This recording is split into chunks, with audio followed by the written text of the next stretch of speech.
திராவிடம்ன்ற பேரில் உள்ளே வந்துட்டாங்க திமுக. அது அண்ணாவை முன்னிலைப்படுத்திய திமுக வருது. பெரியாரின் வழியில் வராங்க. இப்போ அண்ணாவை முன்னிலைப்படுத்திய திமுக வருது. அண்ணா உருவாக்கிய கட்சி 1949 திமுக. சரி, அதுக்கப்புறம் இந்த கட்சி என்னதான் ஆகப்போகுது அப்படின்னு எல்லாரும் பார்க்கும் பொழுது, அதாவது ஒரு ஒட்டுமொத்த தமிழ் சமூகமும் ஏறக்குறைய காமராஜர் அவர்களை தோற்கடித்து உள்ளே வர விட்டதை எவ்வளோ பெரிய தப்புன்னு இன்னைக்கு உணர்கிற மாதிரி ஆயிடுச்சு கட்சி. அதான் உண்மை. இன்னைக்கு உதயநிதி இன்பநிதி மேடையறதெல்லாம் பார்த்து அவங்க என்ன சொல்கிறது, அம்மாமார்கள் ஆட்சிமார்கள் உட்காந்து அழுகிற அளவுக்கு இன்றைக்கி உட்காந்துருக்கு. அது வேறு வரும். அப்போ அப்படிப்பட்ட ஒருவர் உருவாக்கிய ஒரு கட்சி கஷ்டப்பட்டு லபோதிபோன்னு கையில் காலில் விழுந்து அவ்வளோ போராட்டங்கள் பண்ணி 18 வருஷத்துக்கு முன்னாடிலேருந்தே வரலாறு இருக்குது.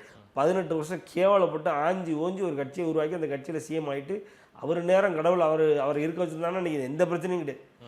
அவரை 2 வருஷத்துல போக வச்சு தான் 1969 அப்புறம் இவர் கையில் தான் ஆட்சி போகணுன்னு இருக்குது. நம்ம என்ன பண்ண முடியும்? அப்படி